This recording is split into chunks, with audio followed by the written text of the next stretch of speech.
اللهم آمين اللهم آمين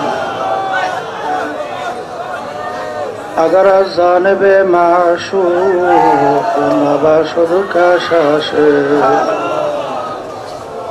طالب عاشق بیچاره نرسد بزای او معبود گو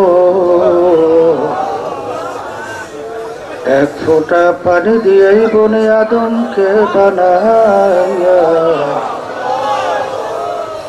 এই দুনিয়াতে কয়েকদিন ঘুরাইয়া ফিরাইয়া আবার এই অন্ধকার কবরে নিয়া যাইবেন। এই দুনিয়াতে আর কাহাকেও থাকতে দিবেন না।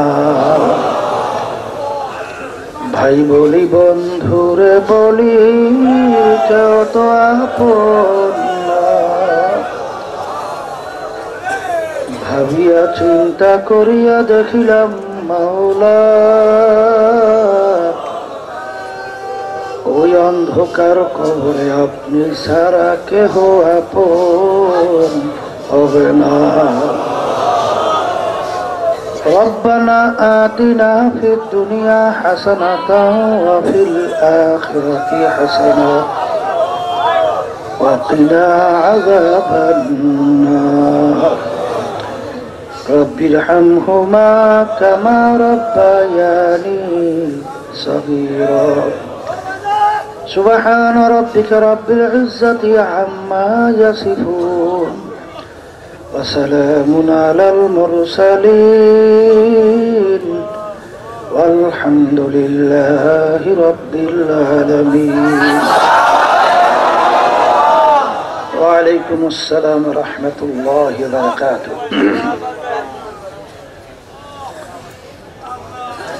الحمد لله الحمد لله نحمده ونستعينه ونستغفره ونؤمن به ونتوكل عليه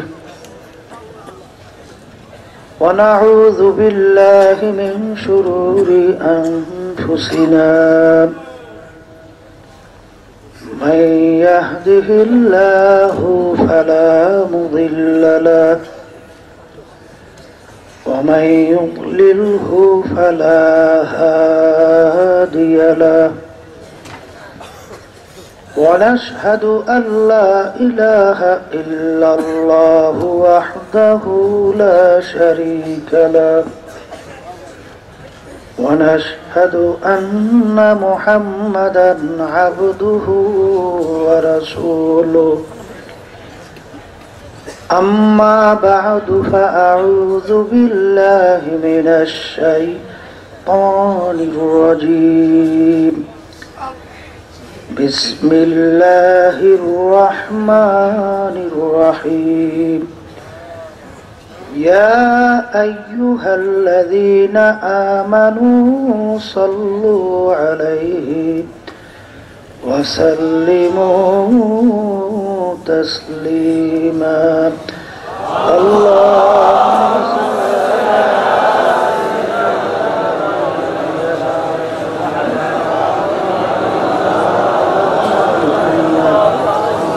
صلى الله عليه وعلى آله وأصحابه وبارك وسلم اللهم صل على سيدنا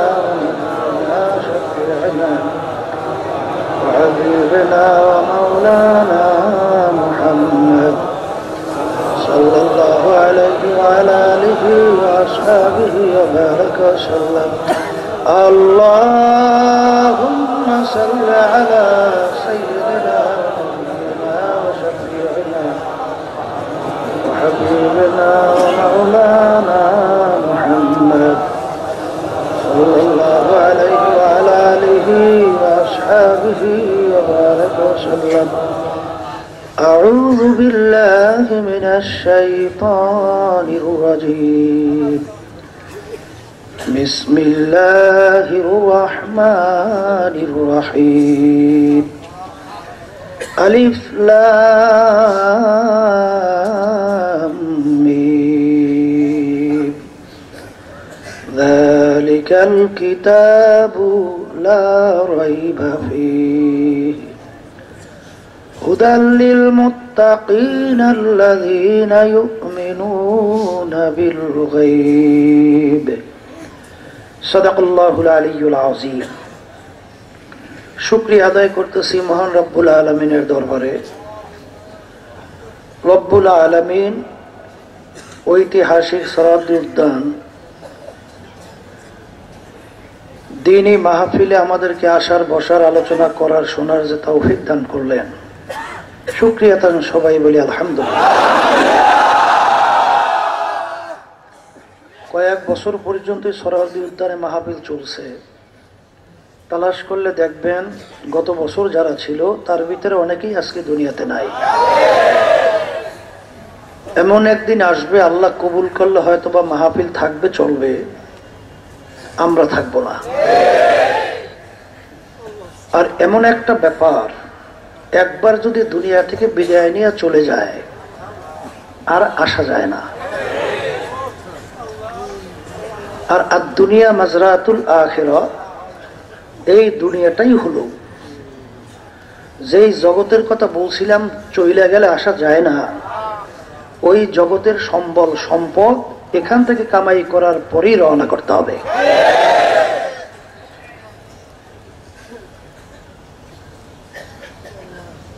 যত বোঝাপড়া যাহা কিছু সব এই দুনিয়া থাকা অবস্থায়, পরবর্তীতে বোঝার কোনো সুযোগ নেই। বিশেষ করে আমার আব্বাজান দাদাজান বলতেন যে মাহফিল যে করা হয় এর মূল উদ্দেশ্য হলো যেন আল্লাহর বান্দা বান্দিরা সৃষ্টিকর্তার পরিচয় নিয়ে তার হুকুম মাইনা নবীর তরিকা অনুযায়ী চইলা এই দুনিয়ার ক্ষণস্থায়ী জিন্দিগি থেকে বিদায় নিয়ে স্থায়ী জিন্দিগি যেন শান্তি লাভ করতে পারে, এর জন্যই মাহফিলের ব্যবস্থা। কিন্তু বর্তমানে দেখা যায় বাংলাদেশের ভিতরে শতকরা প্রায় 92 জনের মুসলমান থাকার পরেও অনেক আমার ভাইরা আছেন দুনিয়ামুখী উচ্চ শিক্ষায় শিক্ষিত, কিন্তু দুনিয়ামুখী উচ্চ শিক্ষায় শিক্ষিত হওয়ার পরে এখন এক পর্যায়ে সৃষ্টিকর্তার পরিচয়টা পর্যন্ত অনেকাংশে স্বীকার করতে চায় না। সেই হিসেবে আমার ভাইদেরকে বলবো, ওমর ফারুক রাদিয়াল্লাহু তাআলা আনহু, তার নাম শুনছেন।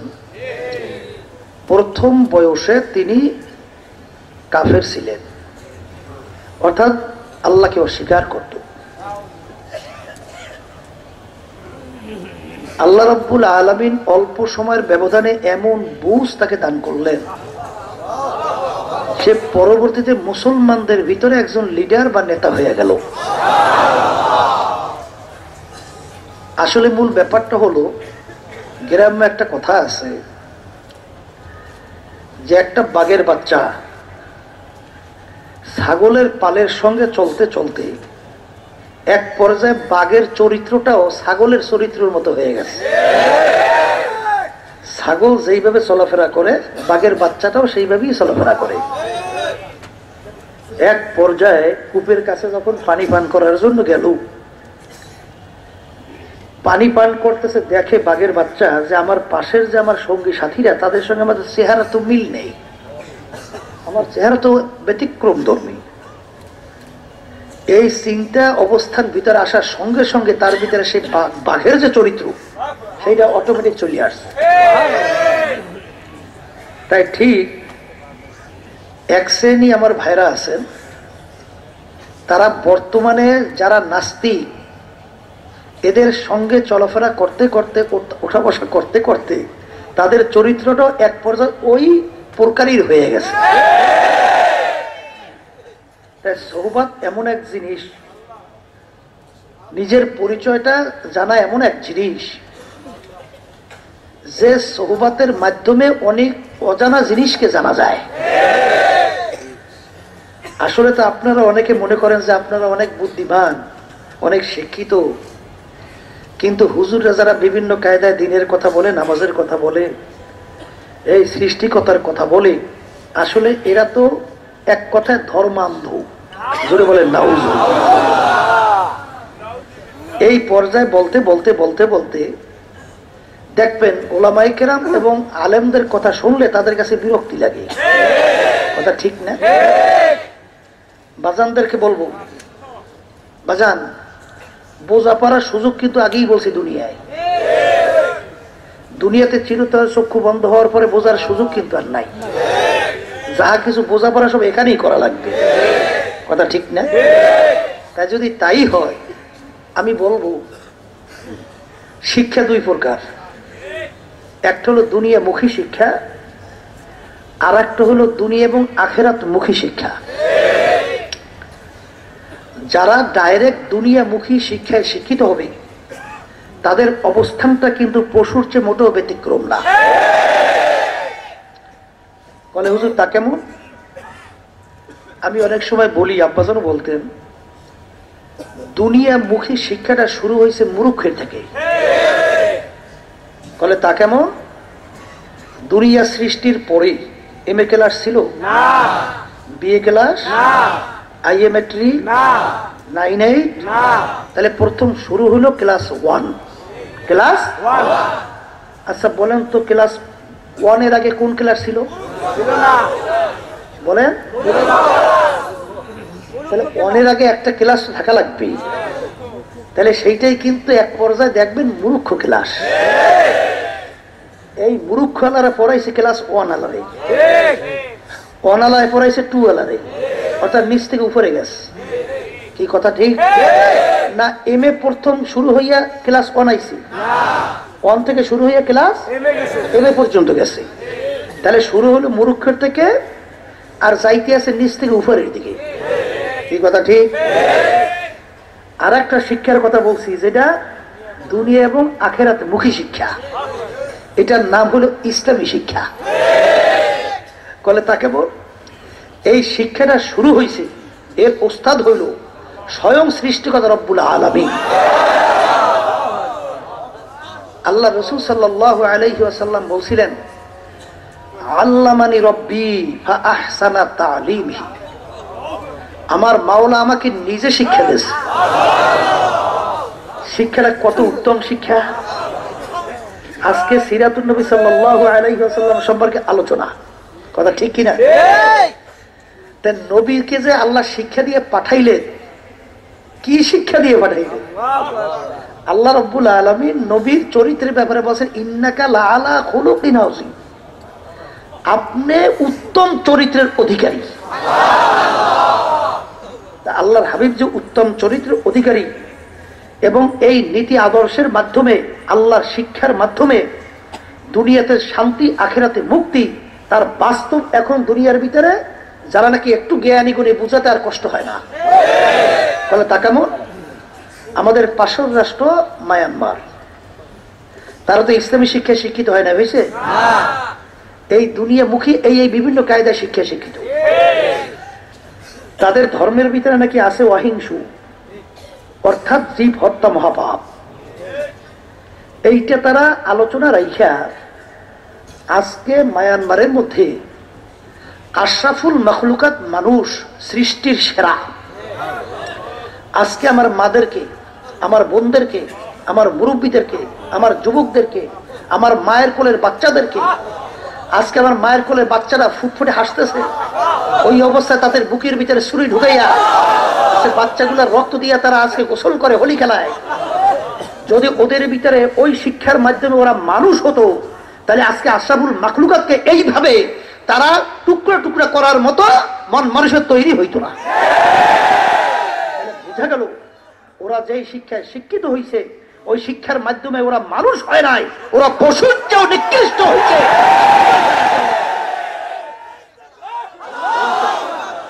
আমি আমার বাজানদারকে বলবো যে আজকে দেখেন বর্তমানে যে জাতিসংঘ রয়েছে, জাতিসংঘের পক্ষে থেকে কোফি আনানকে মায়ানমারে পাঠাইলো এই ব্যাপারে যেন নিষ্পত্তি হয়। কোফি আনান আসলো, অং সান সূচি সহ তাদের সেনাবাহিনী প্রধান সহ তাদের কাছে সুপারিশ করে। কি করে? সুপারিশ করে এই ধরনের কাজ কইরেন না, করা যায় না, কথার কথা। আচ্ছা বলেন তো, সুপারিশ করার পরে তাদের কি কার্যক্রমটা বন্ধ হল না আরো বাড়ল? তাহলে বোঝা গেল যে একজন আপনার জাতিসংঘের থেকে প্রতিনিধি, সে এসে আলোচনা করার পরে তাদের কার্যক্রমটা বন্ধ তো হয় না, বরঞ্চ আরো বাড়লো। তাহলে বোঝা গেল এটা ছিল সম্পূর্ণ আই ওয়ার, যেটাকে আমরা বলি চক্ষু দেখানো, মূলত তাদের ভিতরে ছিল আরেকটা।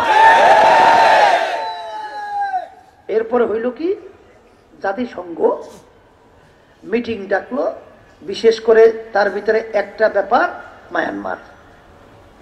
সেখানে মিটিং ডাকার পরে চীন, রাশিয়া, পাশের রাজ্য ভারত সহ আমেরিকা সহ এরা পক্ষ অবলম্বন করলো মায়ানমারের, আর বিরুদ্ধে অবস্থান নিল অসহায়, মাজলুম এবং যারা নাকি কচু কাটা হয়ে আজকে টুকরা টুকরা শরীর মাধ্যমে হইল তাদের বিরুদ্ধে। তাহলে বোঝা গেল ওরা যে শিক্ষায় শিক্ষিত হইল, ওই শিক্ষার মাধ্যমে ওরা মানুষ হয় নাই, ওই শিক্ষার মাধ্যমে ওরা পশুর চেয়েও খারাপ হইল। এরপর দেখেন বাজান, ওরা যে শিক্ষায় শিক্ষিত হইল, আজকে আমাদের একটা স্বাধীন দেশ, তাম দুনিয়ার ভিতরে উল্লেখযোগ্য সুন্দর একটা দেশের ভিতরে ইরাক। ইরাক একটা সুন্দর দেশ না? ইরাকের ব্যাপারে ওরা বলল কি, যে ওখানে জীবাণু অস্ত্র আছে। জীবাণু অস্ত্র এই অজুহাতে এত সুন্দর একটা দেশ বোমা ফালাইয়া লক্ষ লক্ষ মানুষকে মারল এবং দেশটাকে ধ্বংসস্তূপে পরিণত করল। পরবর্তীতে তারা বলে কি, জীবাণু অস্ত্র পাওয়া যায় নাই। তাই যে লক্ষ লক্ষ মানুষগুলোকে যে মারলো আর দেশটাকে যে ধ্বংসস্তূপে পরিণত করলো, এই ব্যাপারে তারা সন্ত্রাস হয় না। আর তাম দুনিয়ার ভিতরে মুসলমানদের একটা ইতিহাস বের করতে পারবে না যে তারা জুলুম ভাবে কাউর উপরে চড়াও হয়েছে, তারা দুনিয়ায় গেছে না। ঠিক না? বুঝা গেল যে ওরা যে শিক্ষার মাধ্যমে ওরা নিজের জীবনকে লালন করতে চায়, ওই শিক্ষার মাধ্যমে মানুষ মানুষ হয় না, ওরা পশুতে রূপ নেয়। কথা ঠিক? আর সংক্ষেপে আমি বলবো, বেশি লম্বা আলোচনা নয়। আমাদের বাংলাদেশে আমি বলছিলাম শতকরা প্রায় 92 জনের মতো মুসলমান বসবাস করে। এই দেশের ভিতরে আপনার ওরা যে বৌদ্ধ আছে, সংখ্যা হয়তো 1% হবে না। কথা ঠিক না?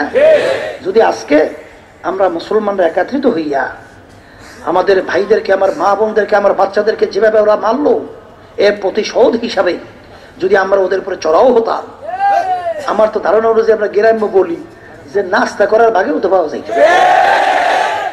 কিন্তু আজকে আমরা ওদের উপরে চড়াও হই নাই কেন? কোন শিক্ষার মাধ্যমে, কোন আদর্শের মাধ্যমে? সেই শিক্ষার নাম হলো ইসলামী শিক্ষা, সেই আদর্শের নাম হলো ইসলামী আদর্শ। তাহলে বোঝা গেল, আমার বাজানদেরকে বলবো, যারা দুনিয়ামুখী শিক্ষায় শিক্ষিত হইয়া নাস্তিক মনে তৈরি হয়েছেন, আবার মাঝে মধ্যে একটু লেজলা রান আর বলে হুজুররা কিছু বোঝে না, আপনারা যে বোঝেন না সেটাও বোঝেন না। কথা ঠিক না? আবার অনেকে বিভিন্ন কায়দা দারুইনের থিওরি বলিয়া এইবার এখন তো আরো বড় নাস্তিক হয়েছে। দারুইন বলছে মানুষ আল্লাহ সৃষ্টি করে নাই। দারুইন নাকি বলছে মানুষ নাকি বান্দর থেকে সৃষ্টি। বিভিন্ন যুক্তি মুক্তি দিয়ে কলে কলে বেটা বানর মানুষ হয় কেমনি? কলে বানর অনেক পার্সের সঙ্গে মানুষের অনেক পার্সের মিল আছে। এই জঙ্গলের ভিতরে লাফালাফি করতে করতে গাছের ঘষা ঘষে লেস পড়িয়া পশম পড়িয়া অটোমেটিক মানুষ হয়ে গেছে। এইবারে এটা একটা কথা হইল? কলে হইবে না কেন? কলে একটা ব্যাঙের বাচ্চা, ও যখন জন্মগ্রহণ করে লেজ আছে, শরীর কালো, বড় হইলে লেজ নাই, শরীরের রং পরিবর্তন। তাই এরকম যদি হইতে পারে, তাই বানর অনেক পার্সেল লাগে, মানুষের পার্সেল লাগে মিল, বানর হইতে পারবে না কেন? এই যুক্তি পরে বান্দর মার কারা বিশ্বাস করছে? কারা বিশ্বাস করছে? বান্দর মার কারা। এই বান্দর মার কারা বিশ্বাস করি বিভিন্ন সময় দেখবেন রাস্তার ভিতরে আবার অনেক সময় দাঁড়াই দাঁড়াই প্রস্তাব করে। কারণ কি, একটা মানুষ যার ভিতরে একটা লজ্জা সরম আছে, এই লজ্জা সরম মানুষের ভিতরে না থাকলে এটা মানুষ হয় না। এই কথা হলো মান হুশ, মান হুশ। যার ভিতরে মানিজ্যত আছে, হুশ খেয়াল আছে বুদ্ধি আছে জ্ঞান আছে, এইটার নামে সে মানুষ। এইটাই বুঝি রাস্তায় খারাই করে সবাই সামনে এরকম বাড়ি করে সারিয়ে দিতে পারে? তা সারে কা? তাহলে বুঝতে হইবে যে ঘটনা জানি কি। কেউ রাগ করিয়ে না, বোঝার চেষ্টা করে। আমার ধারণা নাউজুবিল্লাহ মিজা আল্লাহ মাফ করুন, যে হয়তো ওরা চিন্তা করে আমাদের পূর্বপুরুষ হলে বান্দর। আমাদের পূর্বপুরুষ কি বানর? বানর কি বসে প্রস্তাব করে দাঁড়াই দেন? তাহলে পূর্বপুরুষ যেহেতু দাঁড়াইতেছে ছাড়িয়া, আমি বসে কিন্তু মুখা আমিও দিলাম দাঁড়াইয়া ছাড়িয়া। নাহলে যার ভিতরে একটু মানবতা আছে সে কি মানুষের ভিতরে এরকম ধরনের আচরণ করতে পারে? তাহলে বুঝতে পারবে মানুষের আচরণ নাই। যেটা বলেন কথা ঠিক। আমার বাজানদেরকে বলবো, যারা নাকি এই থিওরিতে বিশ্বাস হইয়া আজকে ধরাকে সরা জ্ঞান মনে করেন না, আমার সেই বাজানদেরকে বলবো, বাজান এই যে যদি যুক্তি ঠিকই হইতো তাহলে বর্তমানে বানর দুনিয়াতে নাই। এই বানর গুলা কি এখন সব বয়ে গেছে না? এখন লাফালাফি করি। তাইলে যদি দুই একটা বানর আগে লাফাইতে লেস করে পশম ভরিয়া মানুষ হইতে পারে, এখন দুই একটা হবে না কেন? কোনো যুক্তি আছে না হওয়া? তাহলে বুঝা গেল এখনো কি ব্যাঙের বাচ্চা জন্ম হয়? লেজ আছে, শরীর কালো। তাহলে আল্লাহ রাব্বুল আলামিনের সৃষ্টির পদ্ধতি বানাইছি এইভাবে, ঠিক কিনা? যারা নাস্তিক আল্লাহকে বিশ্বাস করতে চান না, আমার সেই বাজানদেরকে বলবো যে অনেক সময় ওরা বলে যে হুজুর আল্লাহ যদি একজন থাকি তাহলে তাকে বানাইলো কে? আমি যদি উত্তর দেই তাকে বানাইছে অমুকে, প্রশ্ন শেষ না? আবার করবো হুজুর তাহলে তাকে বানাইলো কে? যদি বলি তাকে বানাইছে অমুকে, প্রশ্ন শেষ? তাহলে বলবেন হুজুর তাহলে তাকে বানাইলো কে? আচ্ছা বলেন তাকে বানাইলো কে? তাকে বানাইলো কে? তাকে বানাইলো কে? তাকে বানাইলো শেষ কবে?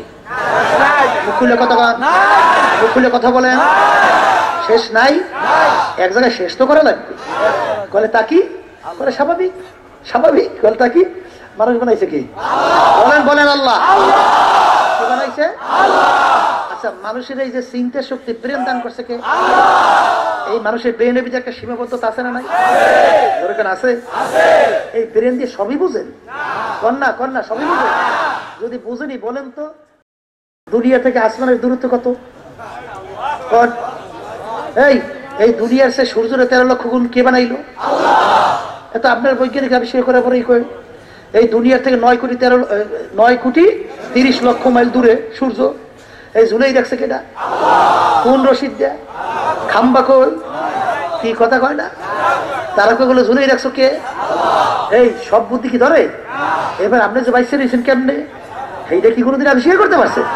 তাও তো পারে না আজ পর্যন্ত। কোন পারে নাই যে কেমন মানুষ বাইসে থাকে? মরিয়ে যাওয়ার চাইছো। জোরে বলেন কথা ঠিক। তাহলে জ্ঞানের ভিতরে একটা সীমাবদ্ধতা আছে না নাই? তাহলে মাওলার পরিচয় কেমনে পাইবেন? আল্লাহ রাব্বুল আলামিন নিজে বলছেন ওয়াবিল আফাকি ওয়া ফি আনফুসিকুম আফালা তুবসিরুন।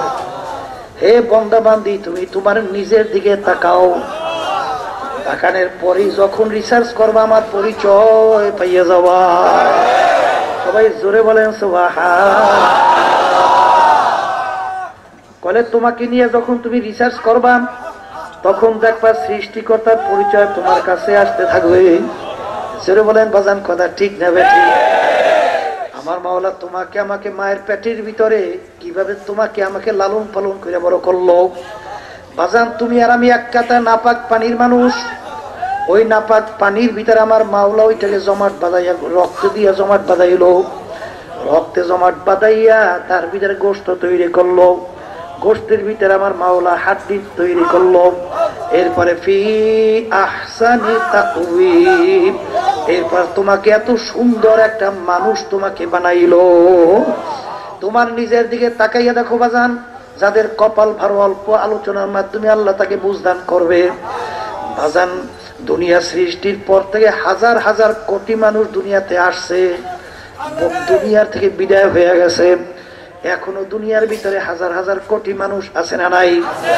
বাজান ভালো করে মন কি বুঝো রে মন রে, একটা মানুষের চেহারা এতটুক জায়গায় একটা হাতের মুঠায় সামাই হইয়া যায়। এতটুক জায়গার ভিতরে আমার মাওলা ডিজাইন করলো। এতটুক জায়গায় ডিজাইনের ভিতরে দুনিয়া সৃষ্টির পর থেকে এখন পর্যন্ত এত হাজার হাজার কোটি মানুষ দুনিয়ার ভিতরে আসলো, দুনিয়ার থেকে বিদায় নিয়ে চলে গেল। এখনো দুনিয়ার ভিতরে আছে, কিন্তু একটা মানুষের চেহারার এতটুকু জায়গার মধ্যে একজন মানুষের অন্য মানুষের চেহারার পূর্ণ কোনো মিল না। এই বানান্য একজন কারিগর আছে না নাই? আপনারা পেপার বাড়ি করেন, বিভিন্ন ডাইসের মাধ্যমে যখন এক ধরনের ডাইস লাগানো হয়, ওই ডাইসের ভিতরে এক ধরনের ডিজাইনে বাইরায়। সাজ পিঠা যখন তৈরি করেন, এক ধরনের সাজ থেকে কিন্তু এক ধরনের পিঠা বের হয়, ওখান থেকে কিন্তু বিভিন্ন রকমের পিঠা বের হয় না। এক মায়ের পেট থেকে 10টা সন্তান বের হইল, বাজান একই সাজের থেকে বের হইল। বাজারে এক ভাইয়ের চেহারার সঙ্গে অন্য ভাইয়ের চেহারার পূর্ণ কোনো মিল না। বাজান 5টা মেয়ে বের হইল, একটা মেয়ের চেহারার সঙ্গে অন্য একটা মেয়ের চেহারার পূর্ণ কোনো মিল নাই। একই সাজ থেকে আমার মাওলায় বের করলো। এনে মোখারামের দলেরা একটু চিন্তা কইরা দেখো, এই ডিজাইন কে করলো? একজন ডিজাইনার আছে না নাই? এই জোরে বলো, সেই ডিজাইনার কে?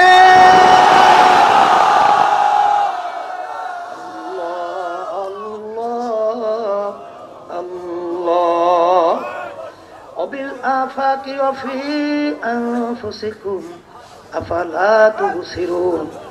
বাজান আল্লাহর রাসূল বলছেন, বাজান রে, তাফাক্কুরু ফি খালকিল্লাহ ওয়ালা তাফাক্কুরু ফিল্লাহ। তোমরা আল্লাহর মাখলুকাত সম্পর্কে চিন্তা করো, আল্লাহ সম্পর্কে তোমরা চিন্তা করতে যাইও না। কারণ আল্লাহ সম্পর্কে চিন্তা করার শক্তি আমার মাওলা তোমার আমার ব্রেইনের ভিতরে দান করে নাই। এই সেইটা আমার মাওলা দেয় নাই, এইটা পাবা কই? কি জোরে বলেন, কথা ঠিক না ভাই? পুরুষের লাগে মেয়েরা চ্যালেঞ্জ দিয়ে পারবে না। কে পারবে না? শক্তির দিক থেকে আল্লাহ কম বানাইছে, এখন জোর করে শক্তিশালী হইতে পারবে না। এই পুরুষের মগজ আল্লাহ বেশি দান করছে, আর মহিলাদের মগজ কম দান করছে, এখন জোর করিয়া এই মগজ বাড়াইয়া পারবা? হ্যাঁ, এটা বানাইছে তো আমার মাওলা ওইভাবে। তোমার ব্রেনের ভিতরে আল্লাহ রাব্বুল আলামিন যে পরিমাণ শক্তি দিয়েছে, এর বাইরে যদি কেউ চালাকি করতে চাও, ধ্বংস অনিবার্য। রেজাল্ট আন্ডা জিরো বাবা। রেজাল্ট বাবা কি আন্ডা, এর বাইরে তো কিছু হবে না। বলেন কথা ঠিক না বেঠি? এই জন্য আমার বাজানদেরকে বলো, পর্দা আলে মা বোনদেরকে বলবো, এ আল্লাহর বান্দারা, পর্দা আলে মা বোনেরা, দুনিয়া কিন্তু ক্ষণস্থায়ী, আখিরাত কিন্তু স্থায়ী। যার শুরু আছে আর কোনোদিন শেষ নাই। বাজান রে, দুনিয়ার জিন্দেগি কিন্তু একটাই। দ্বিতীয়বার যদি খোদা না খাস্তা একবার কবরে ঠগ, আর দ্বিতীয়বার দুনিয়াতে আইসা ফিল কইরা জিতবার কিন্তু আর আশা নাই। এই জন্য আমার বাজানদেরকে বলবো, সোহবাতে সালেহ তোরা সালেহ কুনাদ, সোহবাতে তালেহ তোরা তালেহ কুনাদ। এক জামানা সোহবাতে বা আউলিয়া, বেহতার সাদ সালে তাআত বেরিয়া। বাজান, ঘুষখোর সঙ্গে যদি তুমি চলাফেরা করো, অটোমেটিক দেখবা ঘুষের একটা চরিত্র তোমার ভিতরে এসে যায়। যদি সিগারেট বিড়ি খোরের সঙ্গে চলাফেরা করো, দেখবা বিড়ি সিগারেট একটা চরিত্র তোমার ভিতরে এসে যায়। বাজান, বেনমাজির সঙ্গে যদি তুমি চলাফেরা করো, দেখবা বেনমাজি নামাজ না পড়ার একটা প্রবণতা তোমার ভিতরে এসে যায়। নাস্তিকদের সঙ্গে যদি ওঠা বসা করো, ওই নাস্তিকদের চরিত্র তোমার ভিতরে আইসা যাইতে চায়। এই জন্য আমার বাজানদেরকে বলবো, একটু আস্তিকদের সঙ্গে একটু চইলা দেখো, একটু ভালো লোকের সঙ্গে চইলা দেখো, দেখবা আল্লাহর ফজল করবে অল্প সময়ের ব্যবধানে আমার মাওলা তোমাকে এমন বুঝদান করবে, দেখবা জীবন ওই বুঝের কথা কোনোদিন চিন্তাও করো নাই। বলেন কথা ঠিক না বেঠি?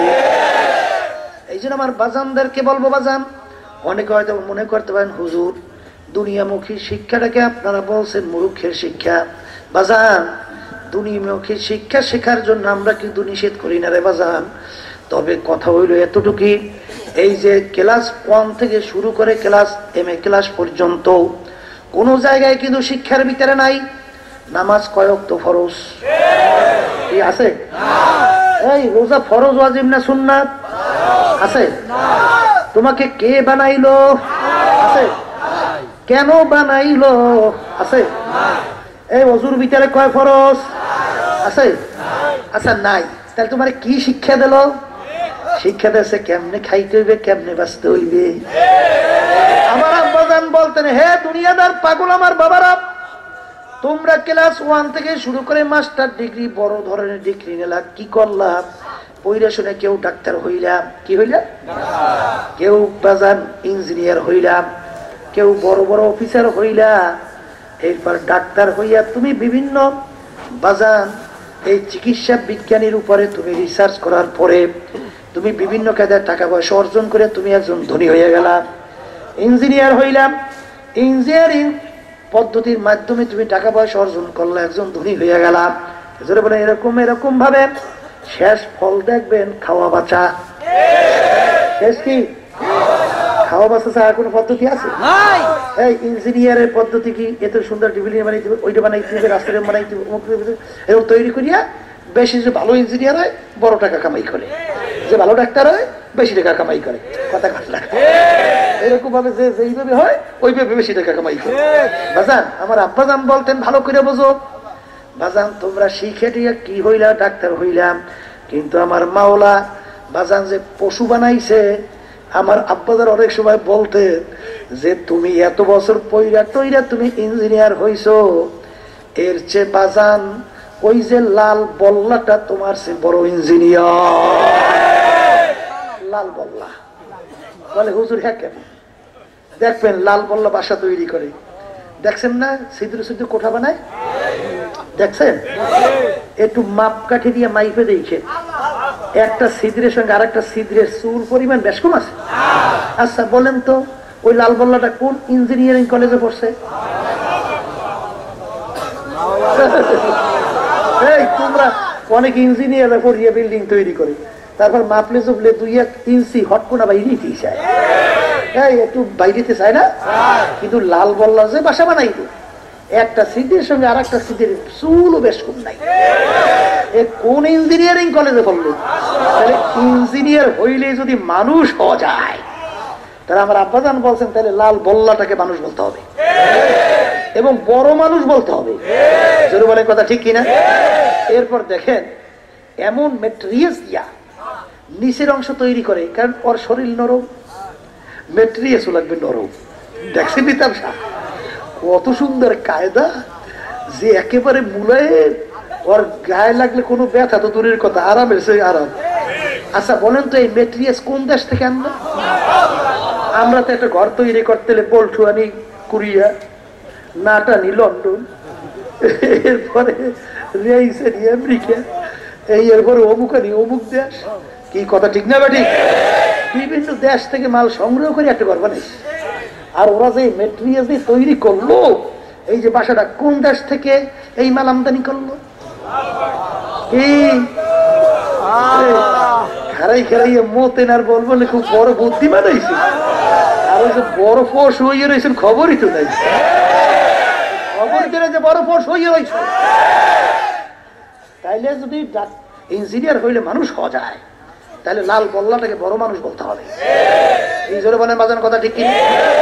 এরপর দেখেন উপরে এমন একটা ছাউনি দেয়, সর্বনাশ। আমরা বিল্ডিং তৈরি করি, টিন তৈরি করি, 2-1 সময় দেখেন 2-1টা ফোঁটা বিভিন্ন কায়দায় লিক করতেই চায়। আর ওরা যে উপরে ছাউনি দিয়ে যেই ম্যাটেরিয়ালস দিয়ে দিল, যত বৃষ্টি পড়ে ওর ম্যাটেরিয়ালস ভেদ করিয়া ওর নিচে পানি যায় না। কথা ঠিক? এরপরে বাজান দেখেন একটা চিকন একটা বোটা গাছের ডালের সঙ্গে লাগাই দিয়েছে, একেবারে চিকন, যত বাতাস সর্বনাশ, ওর বোটা কিন্তু ছেড়ে না। গাছের বাকলা ছিটিয়ে যায় কিন্তু ওর বোটা কিন্তু ছেড়ে না। এক কোন দেশ দিয়ে ম্যাটেরিয়ালস তৈরি করলো? হ্যাঁ, তোমরা বইয়ে বই আবিষ্কার করিয়া বিভিন্ন শক্ত জিনিস তৈরি করো। এইবার দেখেন অমুক দেশের এইটা খুব শক্ত, অমুক দেশের লোহাটা খুব শক্ত, অমুক দেশের বটুটা খুব শক্ত। আর এরা যে এই তৈরি করলো কোন দেশ দিয়ে ম্যাটেরিয়াল আনলো? তাহলে বুঝা গেল এই যদি ইঞ্জিনিয়ার হইলে মানুষ হওয়া যায়, তাহলে লাল মোল্লাটাকে বড় মানুষ বলতে হবে, কথা ঠিক?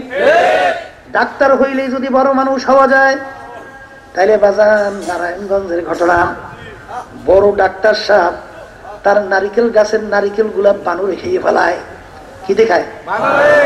ডাক্তার সাহেব চিন্তা করলো বানর না মানলেই তাইলে তো আর নারিকেল খাওয়া যায় না, তা বানর মারা লাগবে।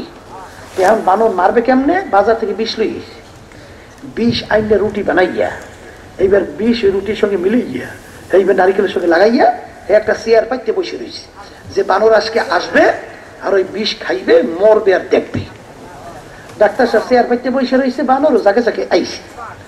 আওয়ার পরে এখন আজকে কেউ একটা রুটিও খায় না, নারিকেলও খায় না, চতুর্পাশে ঘুরিয়ে বই রয়েছে। ডাক্তার সাহেব ব্যাপার কি, আজকে যে নারিকেল কিছু খায় না? হঠাৎ বানরের ভিতরে একটা বড় বানর কুত করে একটা ডাক দিচ্ছে। ডাক দেওয়ার পর অন্যান্য বানরগুলো চতুর্পাশে বসা, বড় বানরটা চলে গেছে। কিছুক্ষণ পরে বড় বানরটা কতগুলো পাতা নিয়ে আসছে। এখন এই পাতাগুলো প্রত্যেক বানরের হাতে হাতে ভাগ করে দিচ্ছে, ভাগ করে দিয়ে এখন এই এক কামড় রুটি খায়, এক কামড় পাতা খায়। কথা বলছে, এইবার এক কামড় রুটি খায়, এক কামড় পাতা খায়, আবার নারিকেল খায়। খাইয়ে লইয়া সব শেষ করিয়া মনে হয় যেন মিছিল করতে করতে দলে দলে যায়। ডাক্তার সাহেব চাই রয়েছে, ব্যাপার ব্যাপার কি? এখন আব্বাজানের কাছে যখন ঘটনাটা বলতে আছে, তখন আব্বাজান বলতে, ডাক্তার সাহেব বিষটা মনে হয় ভালো বিষ দেন নাই, এই জন্য মনে হয় মরে নাই। করে হুজুর বলেন কি? আমি হইলাম হুজুর বড় ডাক্তার, আর আমি বিষ চিনি না হুজুর। আমি নিজে বাজারে নিজের সবচেয়ে মারাত্মক যে বিষ, যেই বিষ আবিষ্কার করতে যাইয়া সুক্কা না মিডিয়া না তিতিয়া প্রায় 7 জন বৈজ্ঞানিক মারা গেছে, সেই বিষ হুজুর আমি প্রয়োগ করছি। তাহলে বোঝা গেল ডাক্তার হইলেই যদি মানুষ হওয়া যায়, তাহলে ওই বানরকে বড় মানুষ বলা লাগবে। তা কেমন? ওই বানর আসার পরেই দেখছি তো বিষ তো মাখাইছে, বিষ তো মাখাইছে, এত খাওয়া যাইবে না। তাহলে কোন ধরনের বিষ? এই যে ওখানে বিষ আবিষ্কার করছে, কথা বোঝেন? কোন ধরনের বিষ ওইটা আবিষ্কার করছে। এখন এই বিষ নষ্ট করতে হলে কোন ধরনের ঔষধ লাগবে ওইটা আবিষ্কার করছে। এরপরে ওই ঔষধ নিয়ে এসে বিষ খাইয়া, পাতা খাইয়া, নারকেল খাইয়া দলে দলে চলে গেছে, কিছু হয় নাই। ডাক্তারের কাম কি? রিসার্চ করে, মানুষের রোগ নির্ণয় করে, ঔষধ আবিষ্কার করে, প্রয়োগ করে, রোগ ভালো হয়। বলে কথা ঠিক কিনা? তাহলে ওই বানরের গুরু পাই সে আবিষ্কার করছে বিষটা কোন ধরনের, কোন ঔষধ লাগবে, এইবার কি খেলে বিষ পানি হইবে, এইসব আবিষ্কার করি আইনে টেনে খাইয়ে লইয়ে গেছে। তাহলে ডাক্তার হইলে বড় মানুষ হইলে, তাইলে ওই বানরটার বড় মানুষ খাওয়া লাগে ঠিক কিনা? টের পান না? না বলে হুজুরা কিছু বোঝে না, বুঝি সব বোঝেন আপনারা, কিন্তু পোষ উঠছেও খারাপ হইতেছে, এত বোঝেন না। খালি শেখছেন তো কেমনে খাইবেন, কেমনে বাঁচবেন, আর কেমনে ধোকাবাজি দিয়ে, আর কেমনে মিথ্যা করিয়া, আর কেমনে চুরি করিয়া, এইবার কেমনে কেমনে মানুষের মারিয়ে বিল্ডিং তৈরি করে 10টা 15টা 20টা 1000 কোটি টাকার মালিক হইবেন। দেখেন না বাংলাদেশের আমাকে শিক্ষামন্ত্রী কি কয়?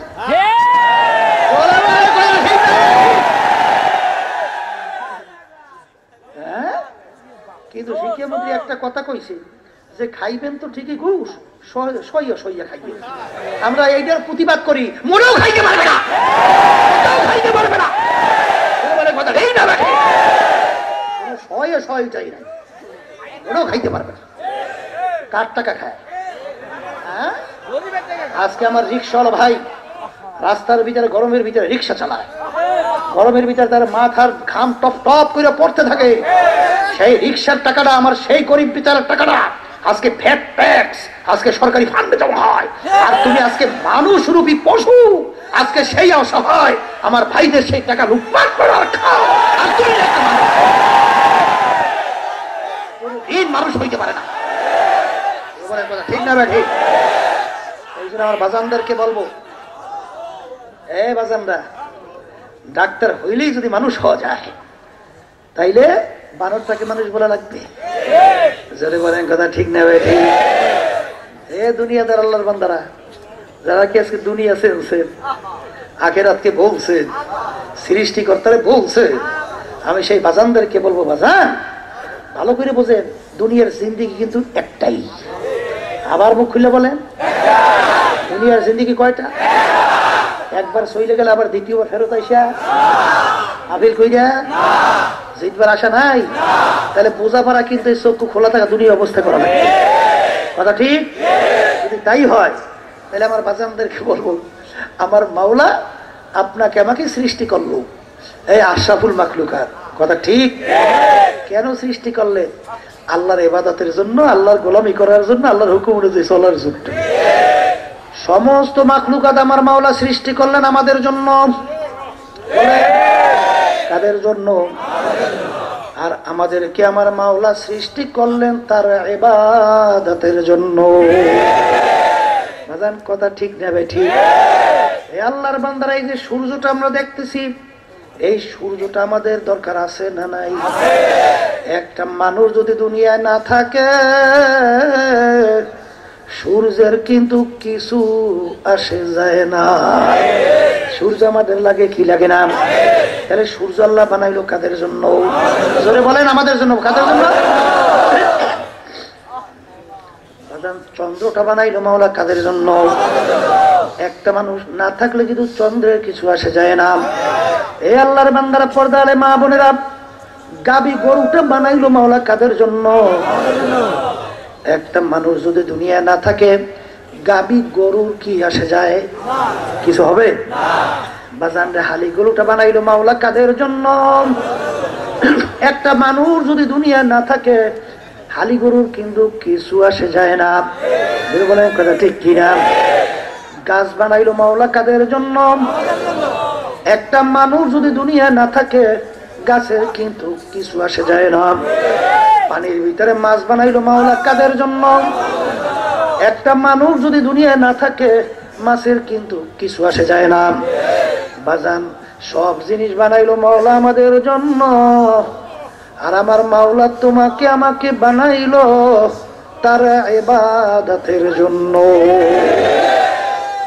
এ দুনিয়াদার বাবারা, আমাদের কেউ রাগ করি না বাজান, পা ধরছি, কারণ তোমার কবরে তুমি যাবা, আমার কবরে আমি যাব।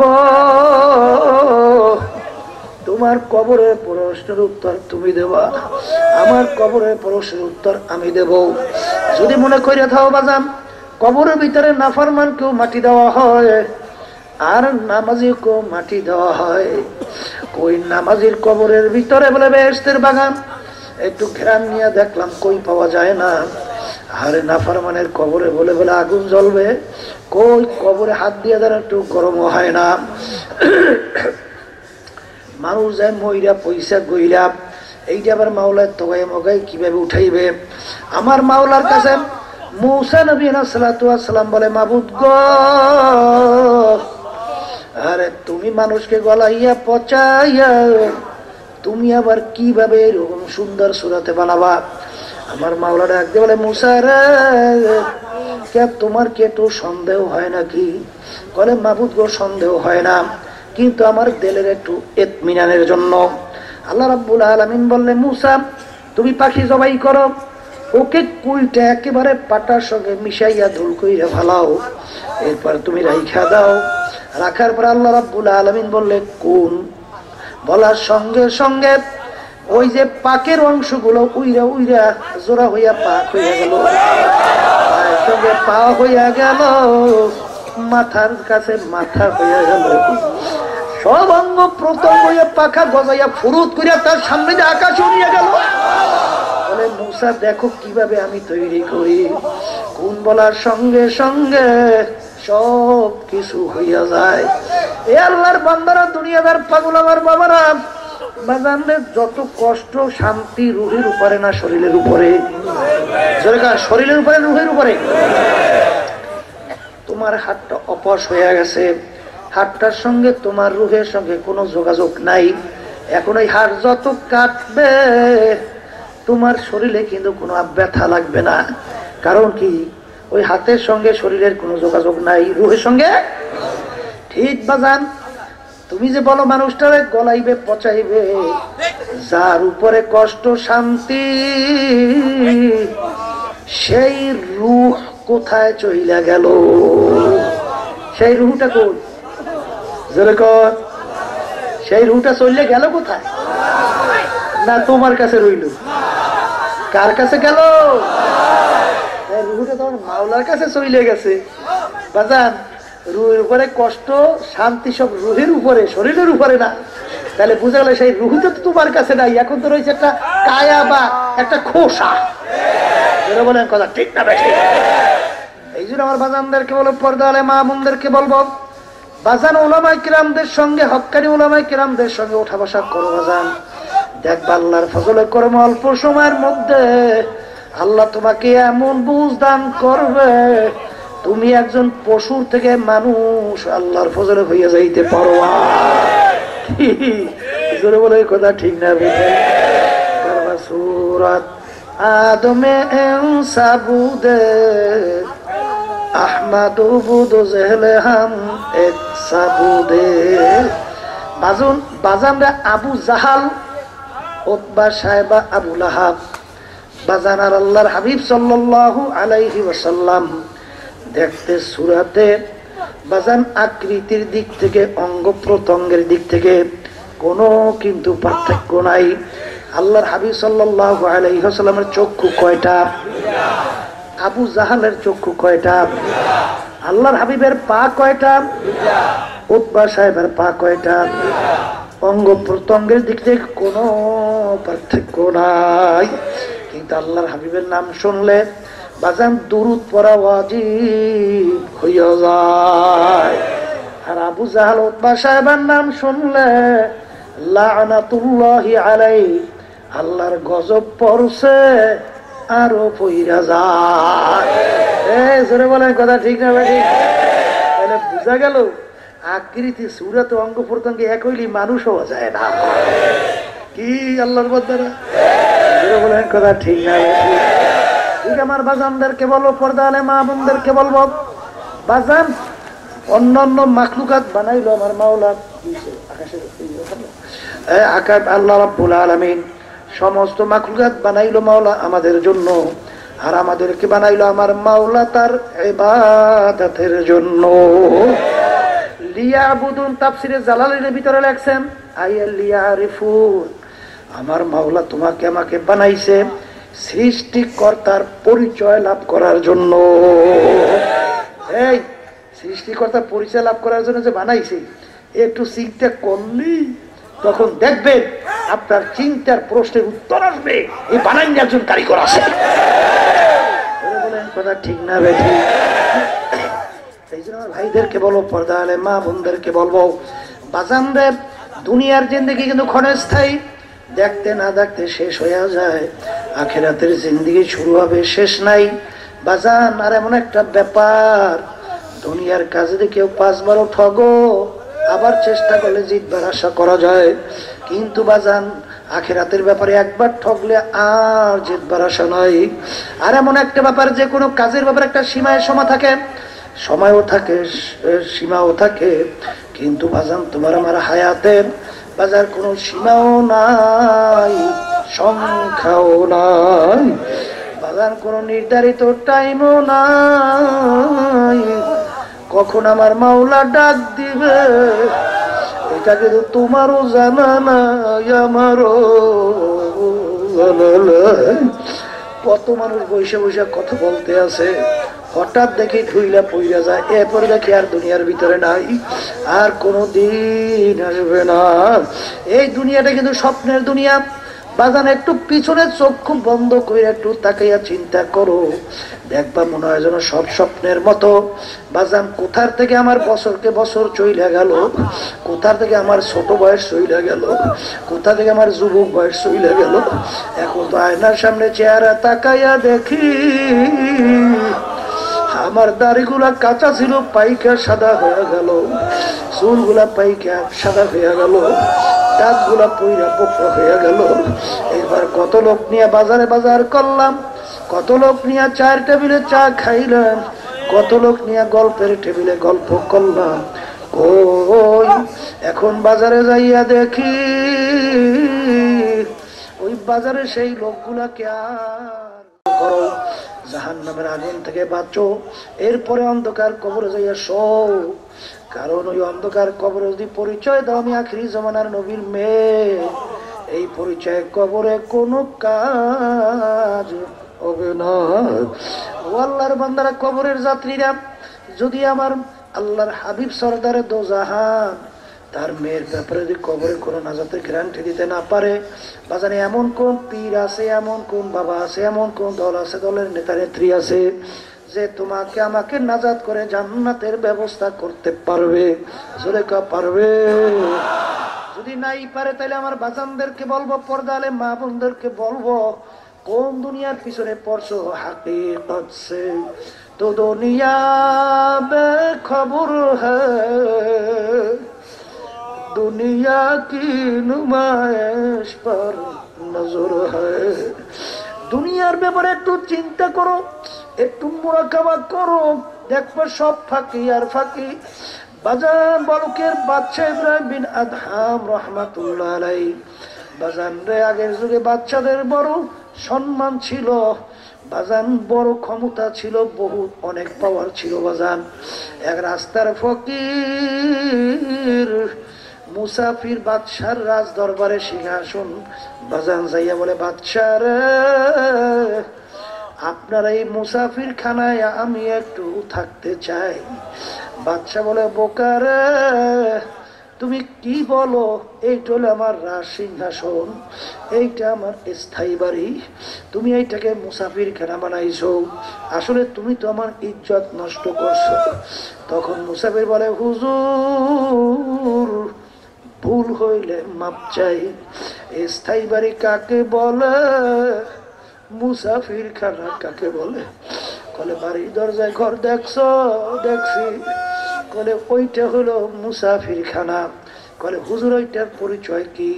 কলে রাস্তায় পথিক চলতেছে, সন্ধ্যা হইয়া গেল, অস্থায়ী ভাবে রাত্রি যাপন করলো, পরদিন ভোরে উঠে তার গন্তব্যের দিকে চলে যায়, এরকম ভাবে অস্থায়ী ভাবে আসে যায়, তাকে বলে মুসাফির খানা।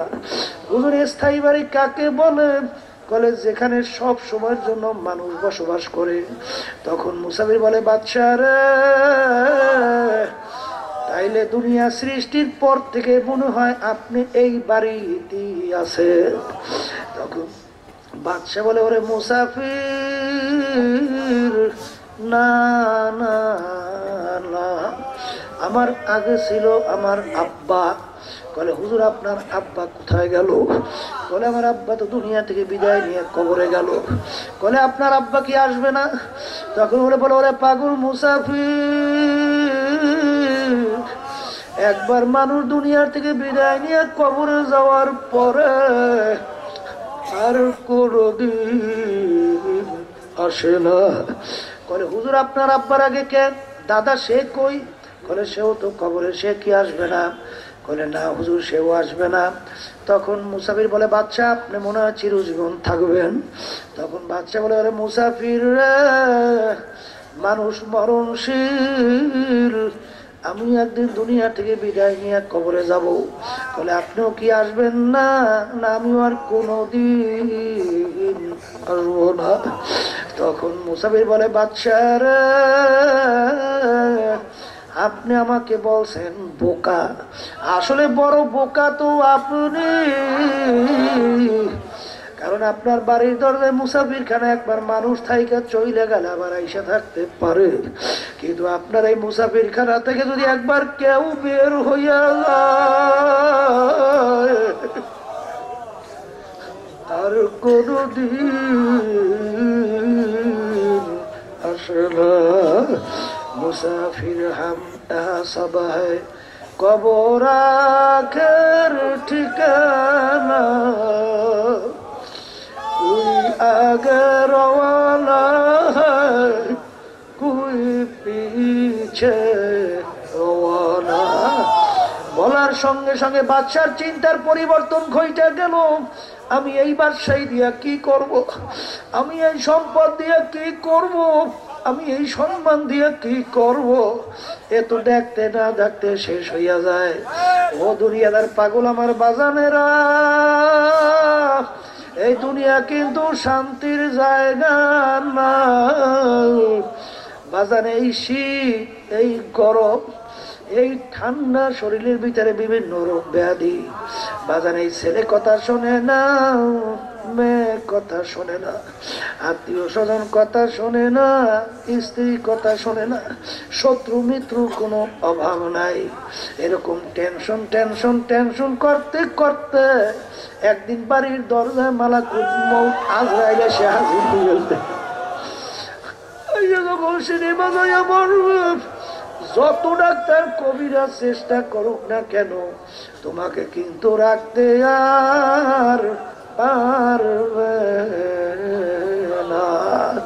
এই জন্য আমার বাজানদেরকে হলো পর্দারে মা বোনদেরকে বলবো, এ আল্লাহর বান্দারা, এ ঢাকার বিভিন্ন শিক্ষিত মহল আমার বাজানেরা, বাজান আমাদের কেউ রাগ করি না, বাজান পা ধরিয়ে বলতেছি বাজান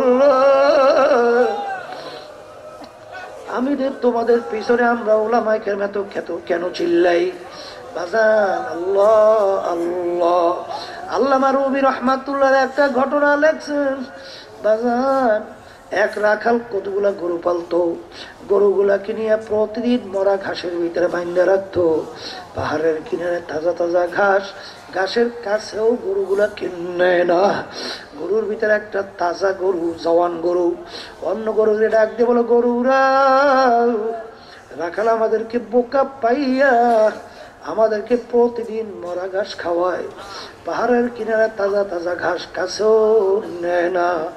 আজকে যখন রাখাল রশি নিয়ে আসবে, আমরা কেউ রাখালের রশি গলায় লাগাবো না বাজান।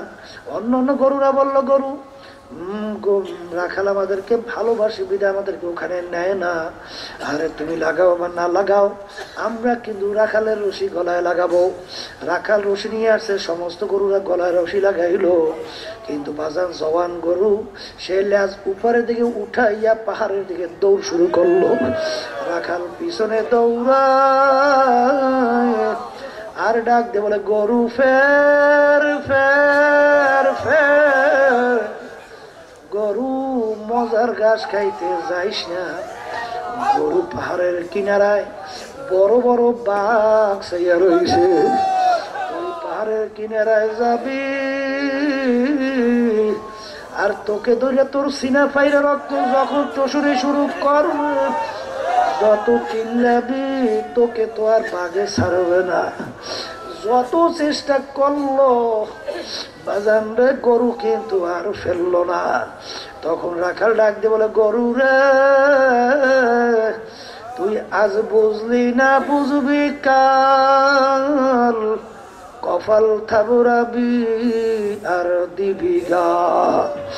হাজার তুই চিল্লাবি আর কিন্তু কাজ হবে না রে গরু। আমি অন্যান্য গরু নিয়ে বাড়ির দিকে রওনা করলাম।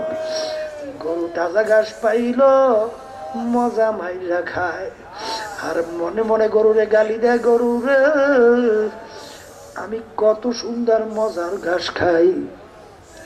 ওদিকে 3 দিন পর্যন্ত একটা বাঘ মাওলার দরবারে পেটের ক্ষুধায় কান্দে, ডাক দিয়ে বলে, মাবুদ গো তুমি আমাকে বানাইছ, তুমি কি আমাকে খোরাকি দিবা না? বাঘের দোয়া মাওলায় কবুল করিয়া ফেললো। পিছনে দিকে তাকাইয়া দেখে একটা তাজা গরু ঘাস খায়। মাওলার দরবারে শুকরিয়া আদায় করে লেজে তাও মারিয়া খপ করিয়া গরুকে ধরলো, বুক চিরে যখন রক্ত শোষণে শুরু করলো। গরু এত চিল্লায়, গরু তো আর বাঘে ছাড়ে না বাজান, আর মজার ঘাস খাওয়া হইল না। এ দুনিয়াদার পাগল আমার বাজানেরা, আজকে যারা চিত্ত বিনোদনের মধ্যে পড়ছো, আজকে যারা মেয়েদের সঙ্গে আড্ডায় মজা পাইছো, আজকে যারা মেয়েরা ছেলেদের সঙ্গে আড্ডায় মজা পাইছো, আজকে যারা ঘুষের ভিতরে মজা পাইছো, আজকে যারা সুদের ভিতরে মজা পাইছো, গান বাজনা বেহায়াপনার ভিতরে মজা পাইছো, অশ্লীলতার ভিতরে মজা পাইছো, আজকে তারা ছড়াকে ধরা জ্ঞান মনে করো না বাজান রে। আমরা ওলামায়ে কেরাম কোরআন এবং হাদিস অনুযায়ী দেখতেছি বাজান রে, ওরা জাহান্নামের কিনারায় বসে খেলা করতে আছে। ওদিকে মাওলার দরবারে একটা বাঘ কান্দে, মাবুদ গো তুমি আমাকে বানাইছো, আমাকে খোরাকি দেবা না? ওই বাঘের নাম হলো জাহান্নাম। এই যে আমার বাজানদেরকে বলবো, বাজান রে, আমরা ওলামায়ে কেরাম রাখাল হিসাবে বাংলাদেশের ঐতিহ্যবাহী বাজারাই সরোয়ার্দী উদ্যানে রাখাল হিসাবে কোরআন এবং হাদিসের রশি নিয়ে তোমাদের সামনে হাজির হয়ে গেল।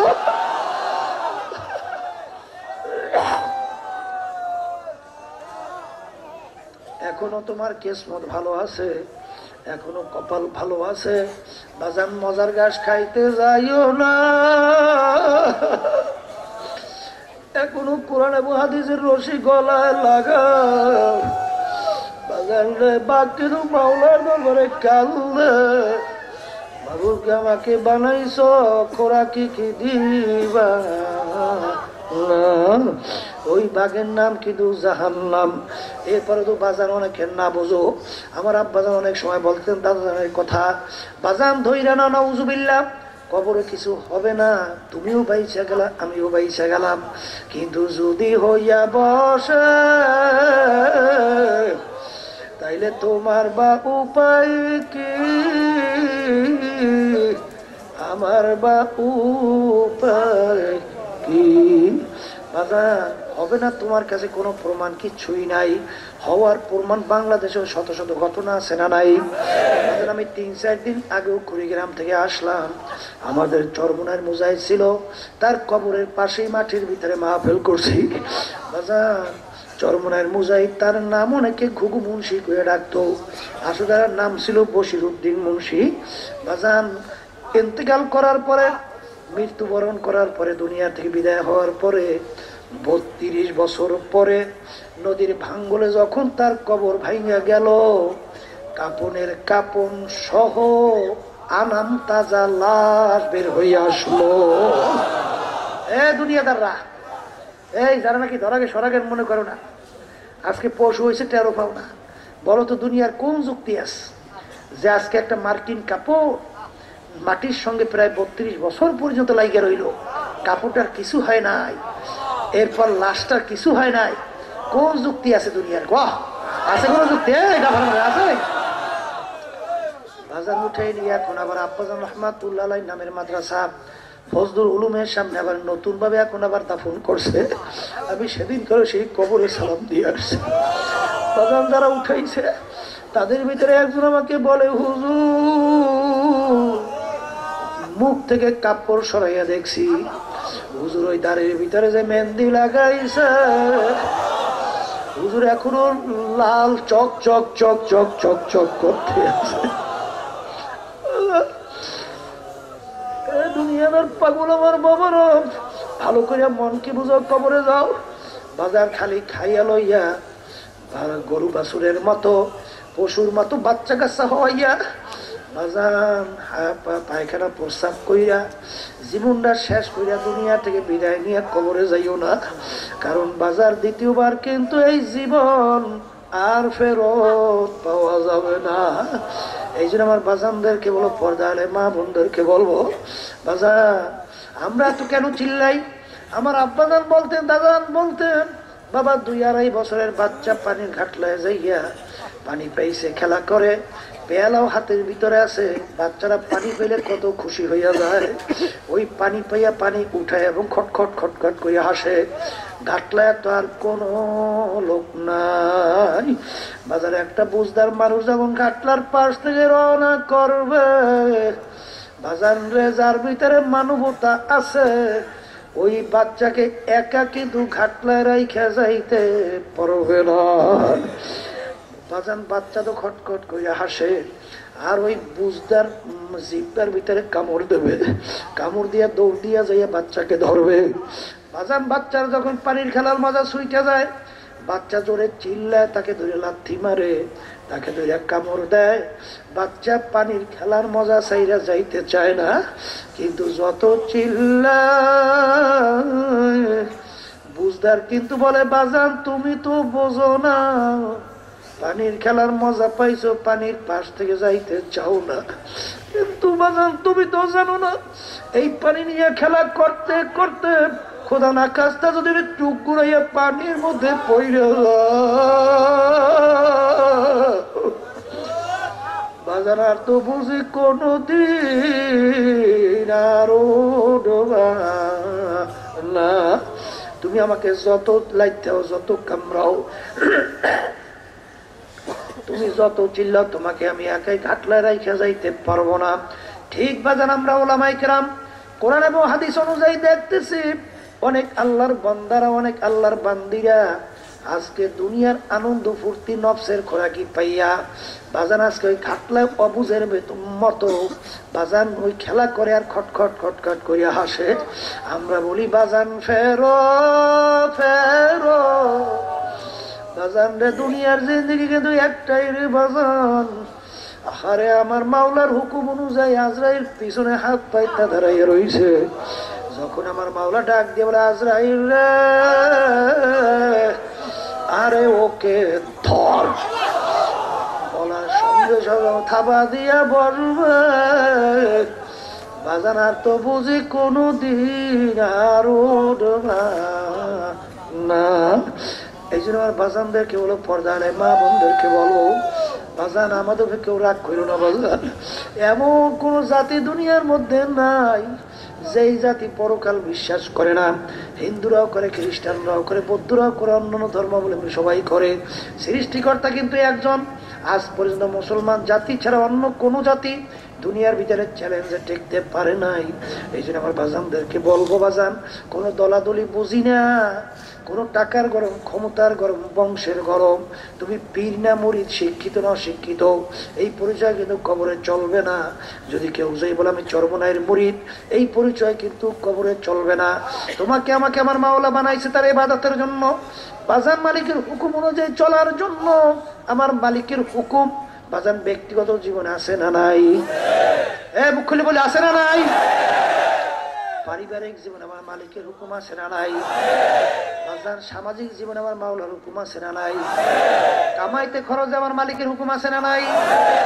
বাজান রাজনৈতিক ক্ষেত্রে বুঝি আমার মালিকের হুকুম নাই? সবাই মুখ খুলে বল, আমার মালিকের হুকুম আছে না নাই? বাজান আন্তর্জাতিক ক্ষেত্রে আমার মালিকের হুকুম আছে না নাই? এই জন্য আমার বাজানদের করে ইসলামী আন্দোলন বাংলাদেশ প্রতিষ্ঠা করে গেছেন আমার আব্বাজান রহমাতুল্লাহ আলাই। আজকে চরমনার জমিনের ভিতরে ঘুমাইয়া রয়েছে বাজান রে। ইসলামী আন্দোলনের জন্য দুই একটা এমপি পদ, দুই একটা মন্ত্রিত্ব, এটা কিন্তু অন্টুর ব্যাপার। ধরে বলার কথা ঠিক না বাড়ি? আজকে বিএনপির কাছে গেলে আমাদেরকে দুই একটা পদ দেবে না, এটা কিন্তু না। আওয়ামী লীগের কাছে গেলে দুই একটা দেবে না, তাও কিন্তু না।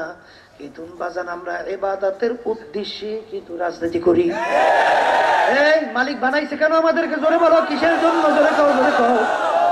মালিক যদি ইবাদতের জন্যই বানাইয়া থাকে, আমার বাজানদেরকে বলো, পর্দালে মা বোনদেরকে বলবো, রাজনীতি অর্থাৎ আল্লাহর জমিনে আল্লাহর নীতি আদর্শ বাস্তবায়ন, এটাও কিন্তু ইবাদত।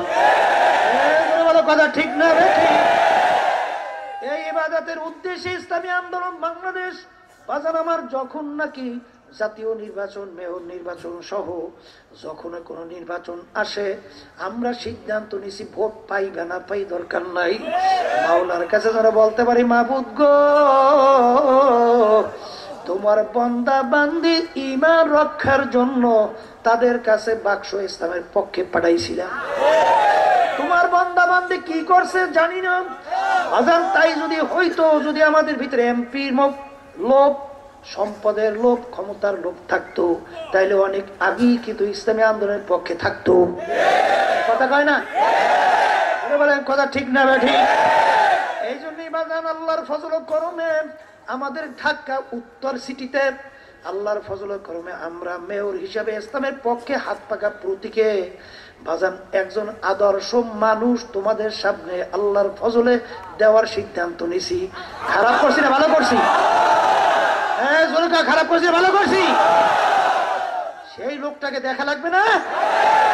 এ মাওলানা মাসউদুর রহমান সাহেব আলহামদুলিল্লাহ, সবাই দোয়া করো, বলতে পারি মাসুদ দোয়া করে সবাই আল্লাহ কবুল করে। মাহবুব আপনি কবুল করে না, আল্লাহ আপনি কবুল করে না, আল্লাহ আপনি ইসলামের পক্ষে কবুল করে না। আলহামদুলিল্লাহ, আলহামদুলিল্লাহ। মাহবুব গো, ইসলামের পক্ষে প্রতিনিধি হিসাবে আল্লাহ ঢাকা সিটি আমার বাবাদের কাছে, মায়েদের কাছে জিম্মা হিসেবে রাইখে গেলাম। আল্লাহ তুমি ইসলামের ইজ্জত রাইখো, আল্লাহ আমাদেরকে ইসলামের পক্ষে থাকার সুযোগ করে দিও। আল্লাহুম্মা আমিন, আল্লাহুম্মা আমিন, আল্লাহুম্মা আমিন।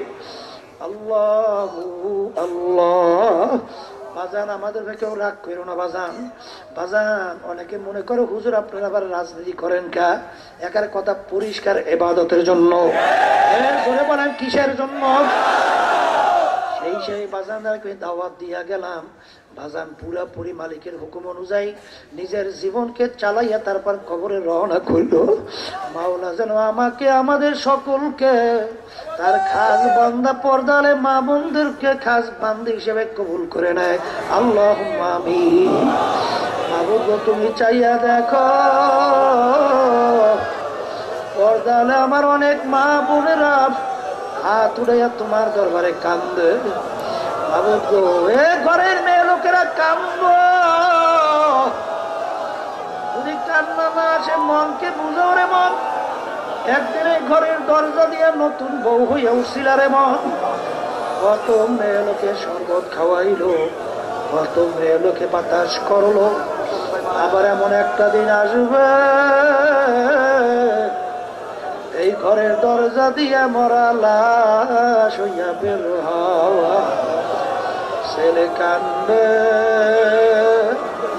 মামা করে, মেয়ে কান্দে মামা করে।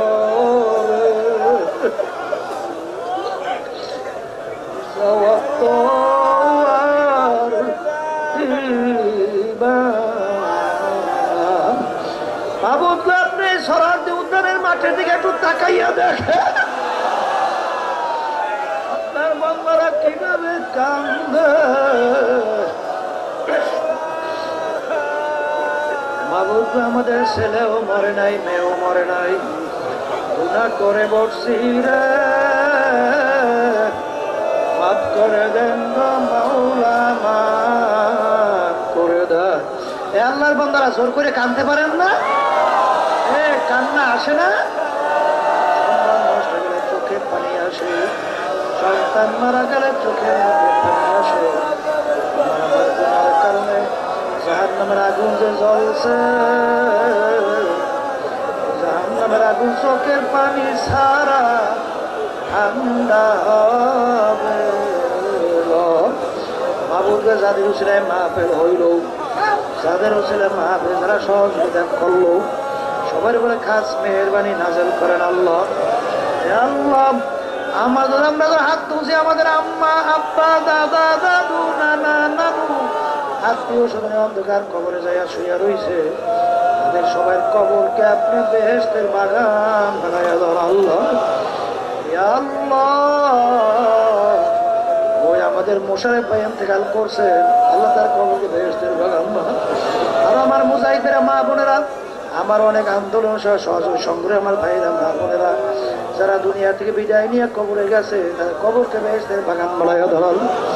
বিশেষ করে রোহিঙ্গা মুসলমানদেরকে আপনি হেফাজত করেন মাহবুব গো, তামাম দুনিয়া ইসলাম মুসলমানদেরকে হেফাজত করেন।